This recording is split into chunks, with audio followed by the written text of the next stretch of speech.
நேயர்கள் அனைவருக்கும் வணக்கம். சக்தி ஜோதிடம் வழியாக உங்களை சந்திப்பது உங்கள் வழிகாட்டி ஜோதிடர் கண்ணன். கைரேகை கருத்துக்களை மிக எளிமையாக உங்கள் கையை பார்த்தவுடன் புரியும்படி கற்றுக் கொடுத்து கொண்டு வருகிறோம். பாருங்கள், பார்த்து பயன்பெறுங்கள். புதுசாக நம்ம சேனலை பார்க்குறவங்க சப்ஸ்கிரைப் பண்ணிங்க, உங்கள் ஃப்ரெண்டுகளுக்கும் ஷேர் பண்ணி பயன்பெறுங்கள் என்று கூறி இன்றைய தலைப்பு என்னவென்றால், அதிர்ஷ்டம் திரும்பும் கைரேகை அமைப்பு தடை தாண்டி உயர்வு. அதிர்ஷ்டம் திரும்பும் கைரேகை அமைப்பு தடை தாண்டி உயர்வு. இப்போ நம்ம கையை பார்க்கணும் சார். கையை பார்த்தோன்னே அதிர்ஷ்டம் திரும்பும் கைரேகை அமைப்பு. இன்றைய தலைப்பு என்னன்னா, அதிர்ஷ்டம் திரும்பும் கைரேகை அமைப்பு. நமக்கு எப்போ அதிர்ஷ்டம் வருது? ஒரு மனிதனுடைய கைரேகையை பார்க்கும் பொழுது, ஒரு பெண்ணோ ஒரு ஆணோ ஒரு கைரேகையை பார்க்கும் பொழுது அவங்களுக்கு எப்போ அதிர்ஷ்டம் வரும்? ஒரு சில பேர் கஷ்டப்பட்டே இருப்பாங்க, எந்த வயசுல அதிர்ஷ்டம் வரும்? ஒரு சில பேருக்கு ஆரம்பத்திலிருந்தே அதிர்ஷ்டம் இருக்கும். எந்த வயதில் அதிர்ஷ்டம் திரும்பும் என்பதை கைரேகையை பார்த்து மிக எளிமையாக கண்டுபிடித்து விடலாம். அதற்கு சூத்திரத்தை தான் இன்றைக்கு நம்ம பார்க்க இருக்கிறோம். இப்போ நம்ம கையை பார்க்குறோம் சார். முதல்ல எடுத்தோன்னே ஒரு கையை பார்த்தோன்னே ஒரு நபருடைய ஆணா பெண்ணா வயது என்னன்னு பார்த்துடணும். ரெண்டு கையும் பார்க்கணும். லெஃப்ட் ஹேண்ட் வந்து உங்களுடைய பூர்வீக கர்மா, உங்களுக்கு முன்னாடி குவிக்கப்பட்ட கர்மா எவ்வளவு இருக்கு அப்படிங்கிறத ரேகையை காமிக்கும். இப்போ என்ன செய்ய போறீங்க, செய்ய முடியுங்கிறத ரைட் ஹேண்ட் காமிக்கும். இதுக்கு மேல என்ன முயற்சி பண்றீங்களோ உங்களுடைய முயற்சியை பொறுத்து அந்த ரேகை மாறும். ரைட் ஹேண்ட்ல மாறுவதற்கு வாய்ப்பு உண்டு. நம்ம ஒரு நபருடைய கையை பார்க்குறோம். அந்த கை வந்து மென்மையா இருக்கா, கருமை நிறமா இருக்கா, சிகப்பா இருக்கா, எப்படி இருக்கு, மேடுகள் எப்படி இருக்கிறது, எவ்வாறு மேடுகள் இருக்கு, எந்த மேடு உயர்வா இருக்கு, சுக்கிர மேடு உயர்வா இருக்கா, குரு மேடு உயர்வா இருக்கா, இல்லை குருவும் சுக்கிரனும் சமநிலையில் இருக்கா, இந்த மாதிரி மேடுகளுடைய நிலையை பார்க்கணும். மேடுகள் தான் ரேகைகளுக்கு சக்தியை கொடுக்கக்கூடியது. சரிங்களா? இப்போ இந்த ரேகை இது வந்து வாழ்க்கை ரேகை என்று சொல்லக்கூடிய ஆயுள் ரேகை எப்படி இருக்கிறது, அதுக்கப்புறம் தலை ரேகை என்று சொல்லக்கூடிய புத்தி ரேகை எப்படி இருக்கிறது, இருதய ரேகை என்று சொல்லக்கூடிய வாழ்க்கை, அதாவது காதல் திருமண வாழ்க்கையை குறிக்கக்கூடிய ரேகை இந்த இருதய ரேகை. இரண்டு பேரும் சேர்ந்து நடத்தக்கூடிய இந்த இருதய ரேகை இல் வாழ்க்கை, சுகம், சந்தோஷம், பிரிவு இதெல்லாம் காண்பிக்கக்கூடியது. வாழ்க்கையினுடைய நிலையை காண்பிக்கக்கூடிய இருதய ரேகை. பொருளாதாரத்தை காண்பிக்கக்கூடியது விதி ரேகை. விதி ரேகை எவ்வாறு இருக்கிறது என்பதை பொறுத்து நம்ம பொருளாதாரத்தை முடிவு பண்ணலாம். உங்களுடைய புகழ், செல்வம், செல்வாக்கு, உங்களுடைய செயல்கள் வெளியில் தெரிய வேண்டும் என்றால் சூரிய ரேகை இருக்க வேண்டும். இப்போ நம்ம கையை பார்த்தோம் சார். ரெண்டு கையும் பார்த்துட்டோம்னு வச்சுங்களேன். இப்போ ஒரு எடுத்துக்காட்டுக்கு ஒரு கைரேகை போட்டுருவோம். இப்போ எல்லாமே சரியாக தானே போட்டிருக்கீங்க சார். சரியில்லாத ரேகை எப்போ வரும், எப்படி நம்ம மாற்றங்கள் எடுத்துக்கணும்னு இன்னைக்கு நம்ம பார்க்க போகிறோம். இப்போ ஒரு ரேகை வந்து இப்படி இருக்கு சார். இப்போ ஆயுள் ரேகை எடுத்துப்போம். ஆயுள் ரேகை இங்கே பாருங்க, இப்படியே ஒரு மாதிரி சங்கிலி தொடர் மாதிரி இருக்கு.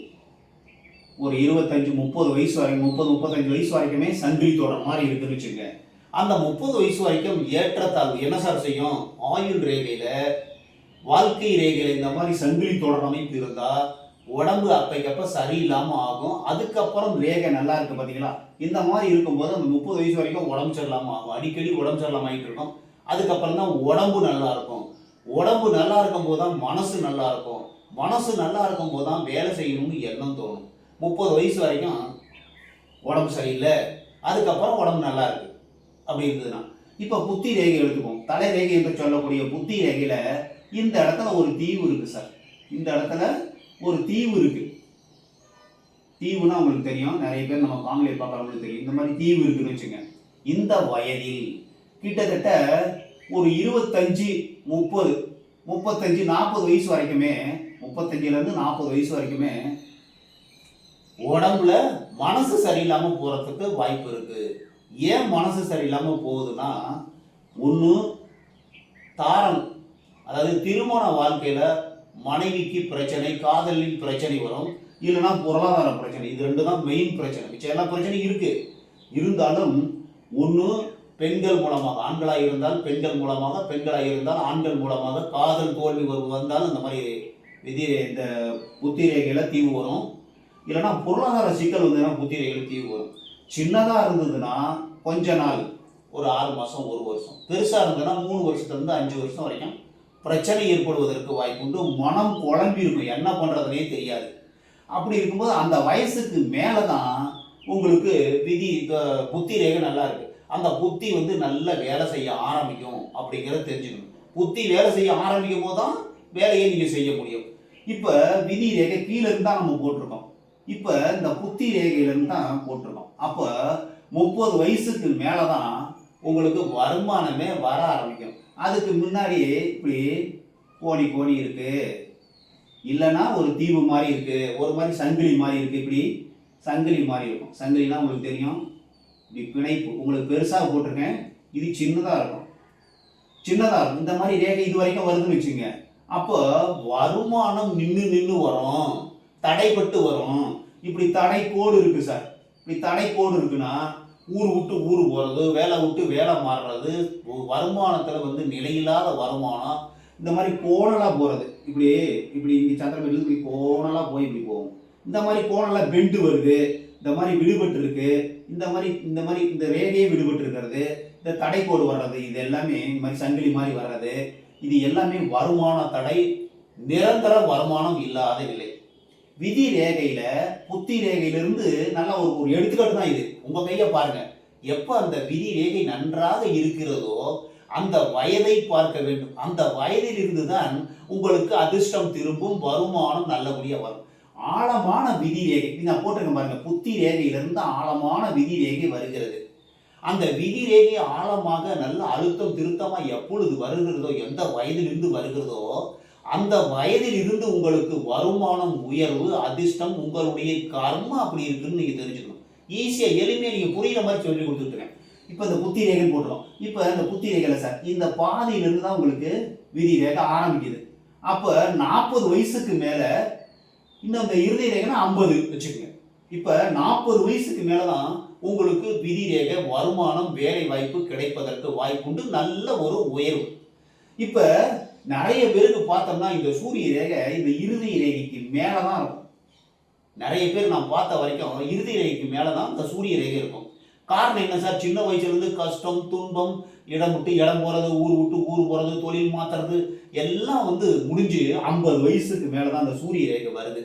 அப்பதான் வெளிச்சத்துக்கு வருவீங்க, அப்பதான் புகழுக்கு வருவீங்க. உங்களுடைய உழைப்புக்கு அங்கீகாரம் கிடைக்கக்கூடிய வயசு காண்பிக்கக்கூடியது இந்த சூரிய ரேகை. சூரிய ரேகை ஒரு சில பேருக்கு கீழே இருந்து சந்திரமேட்ல இருந்து போயும் சார். அவங்க தான் அரசியலில் மிக பெரும் தலைவர்கள், ஆன்மீகத்தில் மிக பெரும் தலைவர்கள், மக்களால் போற்றப்படக்கூடிய, மக்களால் உயர்த்தக்கூடிய நடிகர், நடிகைகள். இந்த மாதிரி ஒரு மக்கள் செல்வாக்கு. சந்திரன்னா மக்கள் சார், ஈஸியா தெரிஞ்சுங்க.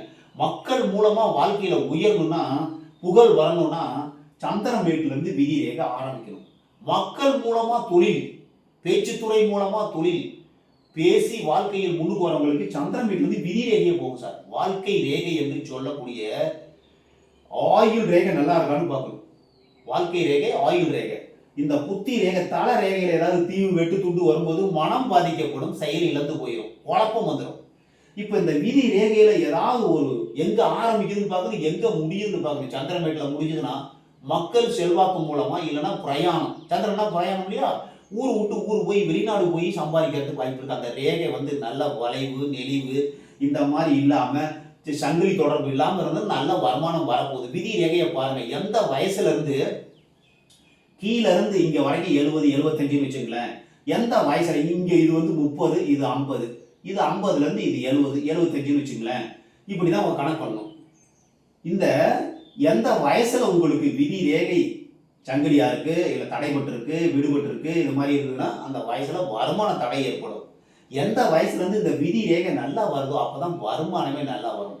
தொழில் மூலமா வருமானம் வரும்னா ஆயுள் ரேகையும் சம்பந்தப்படணும். இந்த மேட்டையும் பார்க்கணும். குரு மேடு எப்படி இருக்கு, குரு மேடு எப்படி இருக்குன்னா உங்களுக்கு பூர்வீக புண்ணியம் எப்படி இருக்கிறது. நீங்கள் புண்ணிய பலன் செய்திருந்தால் கையில இந்த இடத்துல ஒரு முக்கோணமோ அல்லது சதுரமோ அல்லது திரிசூலமோ அல்லது ஸ்டார் அமைப்போ ஏதாவது ஒன்று இருக்கும்.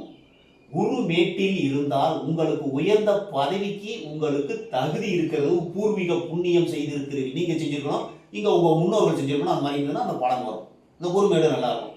இப்போ சுக்கிர மேடு நல்லா இருக்கு சார். ஆசை மட்டும் அதிகமா இருக்கும். நல்லா ஆசைப்படுறதுக்கு உங்களுக்கு தெரியும். வாழ்க்கையை சந்தோஷமாக அனுபவிக்க வேண்டும் என்று நினைப்பீர்கள். அதே மாதிரி எந்த மேடு உயர்வா இருக்கோ அந்த மேட்டோட பலன்கள் ஆசை அதிகமா இருக்கும். குரு மேடு உயர்வா இருக்குன்னா உங்களுக்கு அதிகாரம் உள்ள ஒரு பதவிக்கு போறதுக்கு ஆசைப்படுவீங்க. சனி மேடு உயர்வா இருந்ததுன்னா வேலை செஞ்சு சம்பாதிக்கணும்னு நினைப்பீங்க. சூரிய மேடு உயர்வா இருந்தா வந்தா பேர் வழி புகழுக்காக வேண்டி ஆசைப்படுவார்கள். புதன் மேடு உயர்வா இருந்தா பேச்சு நல்ல திறமையா பேசுவாங்க. வாழ்க்கையில பிசினஸ் மேன், அதாவது வியாபாரம் செஞ்சோ பேச்சுத்துறை மூலமாகவோ வாழ்க்கையில் உயர்வடைவதற்கு ஆசை, சுறுசுறுப்பு, புதனுடைய இந்த காரகத்துவம் இங்க வந்துடும்.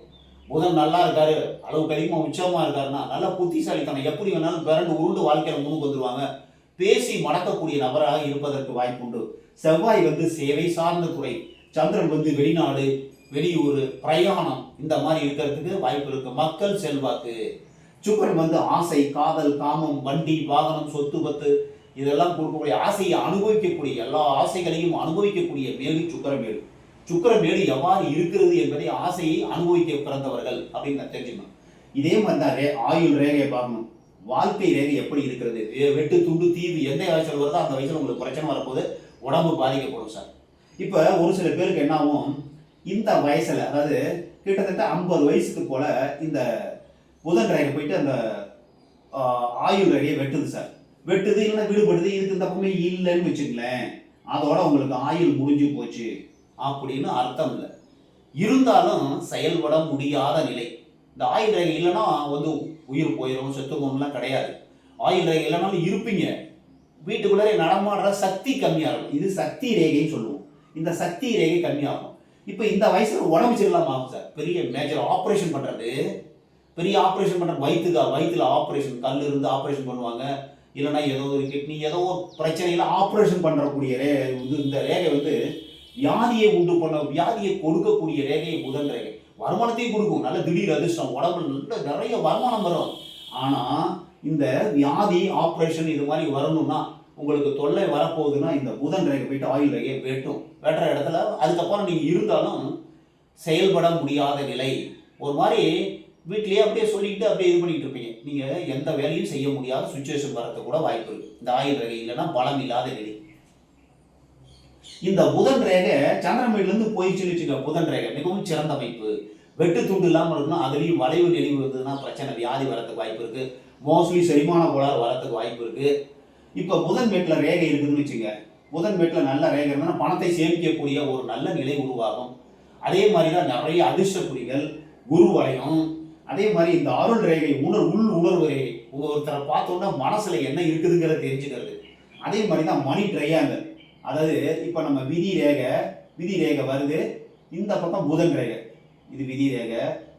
உங்களுக்கு போட்டு காமிச்சோம்னா கிளியராக வரும். இது விதி ரேகை சார், இது புதன் ரேகை. இப்போ இந்த விதி ரேகை, புத்தி ரேகை, புதன் ரேகை, இது மூணு சேர்ந்து ஒரு ட்ரையாங்கல், ஒரு முக்கோணம் வந்துருச்சா, இதுதான் மணி ட்ரையாங்கல். அப்படி இல்லைன்னா இந்த சூரிய ரேகையும் வரலாம், சூரிய ரேகையும் வரலாம், இந்த விதி ரேகையும் வரலாம், சூரிய ரேகை, புத்தி ரேகை, புதன் ரேகை சேர்ந்து ஒரு முக்கோணம் வருது இல்லையா, இந்த மாதிரி வரலாம். இந்த விதி ரேகையில் வரலாம். இது வந்தா மணி ட்ரையாங்கல். வேலை மூலமாக உங்களுக்கு வருமானம் அதிகரிக்கும், புகழ் மூலமாக வருமானம் அதிகரிக்கும் அப்படிங்கிறத நம்ம தெரிஞ்சுக்கணும். ஈஸியா ரொம்ப எளிமையாக கற்றுக்கலாம். ஆனால் இதில் ஒரு நிறைய பேருக்கு இருக்கிறது இல்லை. நிறைய பேருக்கு இருக்கிறது என்னன்னா, 50 வயசுக்கு மேலே தான் சூரிய ரேகை ஆரம்பிக்குது, 50 வயசுக்கு மேலே தான் புகழ் உங்களுக்கு வெளிச்சத்துக்கு வருவீங்க. அது வரைக்கும் உங்களுக்கு கஷ்டம் தான்.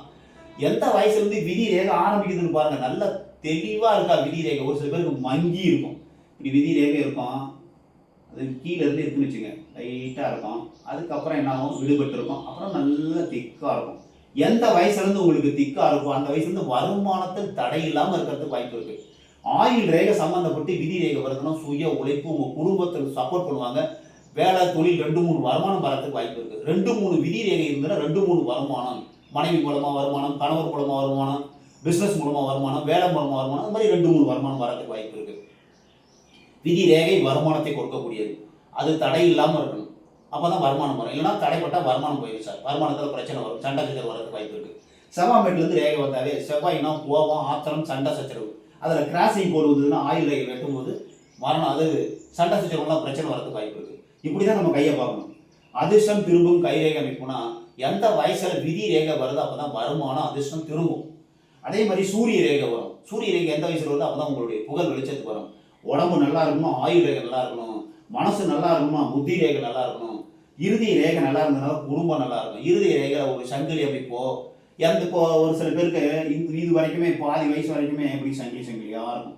ஒரு 25 வயசு வரைக்குமே குடும்பத்தில் சண்டை சச்சரவு பிரச்சனை அந்த மாதிரி வர்றதுக்கு வாய்ப்பு இருக்கு. இப்படி கீழே இறங்கும் மனசு சங்கடம்.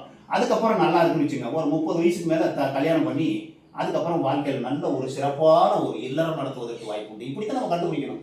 கையை பாருங்கள், உங்கள் கையை பாருங்கள். எப்பொழுது அதிர்ஷ்டம் திரும்புகிறது, எப்பொழுது உடல் நலம் உடம்பு நல்லா இருக்கு, எப்பொழுது மனசு நல்லா இருக்கு, எப்பொழுது குடும்பம் நல்லா இருக்கு, எப்பொழுது உங்களுக்கு வருமானம் நல்லபடியா வரத்துக்கு வாய்ப்பு இருக்கு, எப்பொழுது புகழடைய போகிறீர்கள், எப்பொழுது திடீர் அதிர்ஷ்டம்னா திடீர்னு ஏதாவது ஒரு அதிர்ஷ்ட குறி இருக்கணும். மேடுகள் எப்படி இருக்குன்னு பார்க்கணும், கை எப்படி இருக்குன்னு பார்க்கணும். இத்தனையும் பார்த்து சரியாக வந்தால் உங்கள் வாழ்க்கை உயர்வதற்கு, மறுபடியும் துளிர்ப்பதற்கு, மறுபடியும் அதிர்ஷ்டம் பிறப்பதற்கு ஒரு வாய்ப்பு உருவாகிறது என்று கூறி மற்றும் ஒரு சிறப்பான காணொளியில் உங்களை சந்திக்கும் வரை உங்கள் வழிகாட்டி ஜோதிடர் கண்ணன். வணக்கம்.